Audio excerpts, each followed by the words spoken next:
کوئٹہ لیے چلیں گے، نگراں وزیر اطلاعات جانا اشرف سے گفتگو کر رہے ہیں. اس پر پوری قوم اور خاص کر اہل بلوچستان ان کے تہ دل سے شکر گزار ہیں.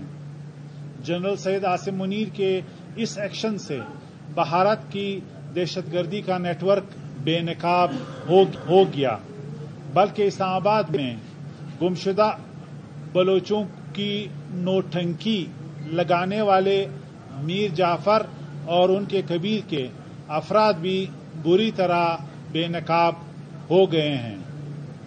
اسلام آباد میں بلوچ خواتین کا بھارت میں تیار ہونے والا ڈرامہ بری طرح فلاپ ہو گیا ہے.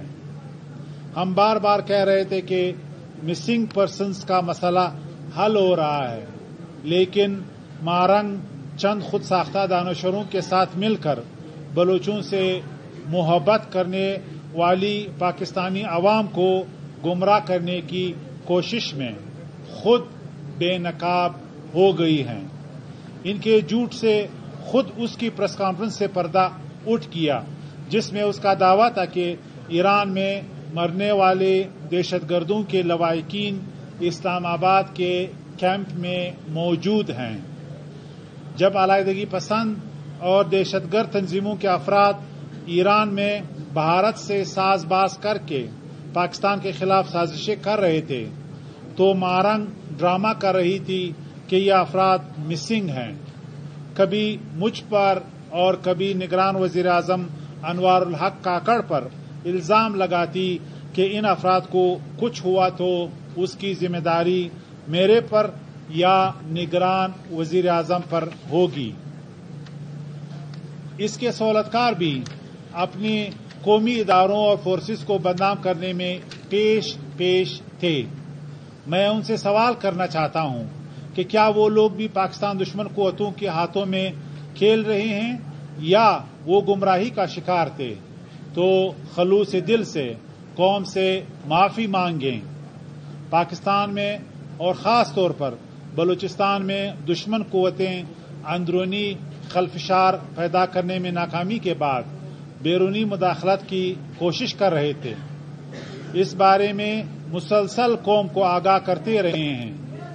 پہلے بھی واضح کیا تھا کہ دشمن کبھی اپنے سازشوں میں کامیاب نہیں ہوگا اور ہم ہر جگہ دشمن قوتوں کا بھرپور مقابلہ کرنے کی صلاحیت رکھتے ہیں. اسلام آباد میں اپنے مارچ کے دوران مارنگ اور ان کی ہواری خواتین مزید ایکسپوز ہو گئی ہیں.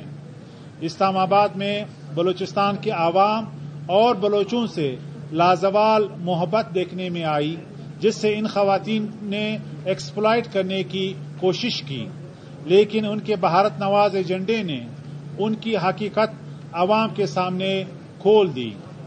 اور جب پاکستانی عوام نے پاکستان کی خاطر قربانیاں دینے والے شہداء کے لواحقین کو دیکھا تو انہیں ساری صورتحال کا ادراک ہوا. اس سے پہلے بھی دھرنے دینے والی خواتین کو پاکستان کے پرچم تلے مذاکرات کی پیشکش کی، بھارت کے بلوچستان کے حالات خراب کرنے کی مذمت کی اور بھارت کو خبردار کیا کہ وہ عالمی دہشت گرد کے کردار سے باز آ جائے. ہماری فورسز کو بھارت کی سازشوں کا پہلے پتہ تھا اور اس کے بارے میں ہماری افواج پوری طرح تیار تھیں. ہم بھارت کے ہاتھوں میں کھیلنے والے پاکستان کے بلوچ بھائیوں کو عام معافی دلوا کر قومی دھارے میں لا رہے ہیں. مزید علیحدگی پسند جلد قومی دھارے میں آنے والے ہیں. ایران نے بھی پاکستان کے جوابی حملے میں دہشت گردوں کے مارے جانے کی تصدیق کی ہے اور مارنگ نے بھی اس کی تصدیق کر دی ہے.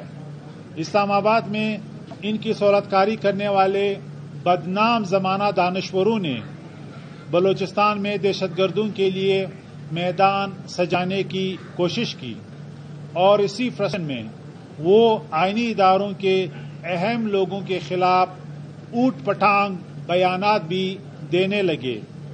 یہ اسلام آباد میں بیٹھے نام و نہاد دانشوروں کا آئیڈیا تھا کہ ان دہشت گردوں کے حامیوں کے ذریعے وہ عالمی سطح پر پاکستان کا تشخص خراب کریں گے۔